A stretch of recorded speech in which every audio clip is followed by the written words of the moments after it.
Magandang araw sa inyo mga kaibigan. Itong ating almusalita sa araw na ito, November 26. Ang ebanghelyo natin ay Luke 21, 5-11.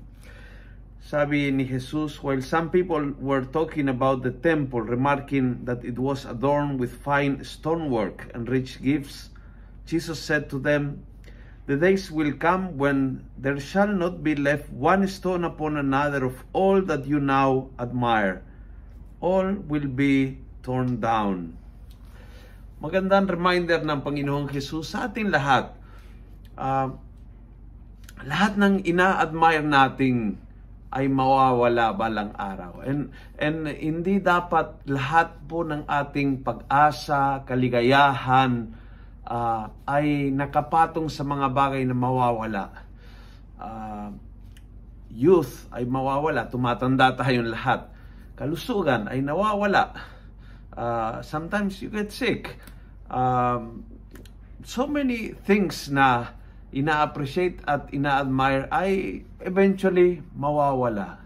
And that's okay dahil ang Diyos ang nagbibigay sa ating kabuluhan, direksyon, kaganapan.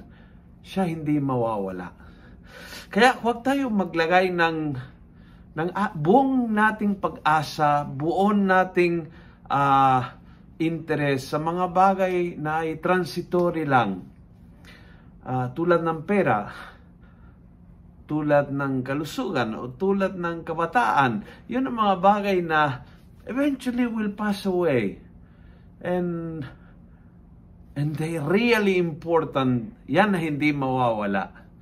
Kaya importante na yung mga bagay na ay transitory ay iniingatan, ina-appreciate, ina-enjoy, but we don't get so attached, knowing that anytime can go away. At ng buhay natin, ng pag-asa natin, ang kaligayahan natin ay hindi pwedeng nakaugnay o nakadepende sa mga bagay na lilipas din.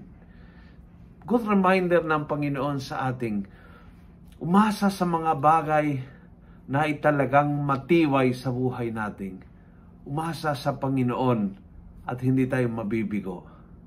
Kung nagustuhan mo ang video ito, please pass it on. Punuin natin ang good news sa social media. Gawin natin viral, araw-araw ang salita ng Diyos. And God bless.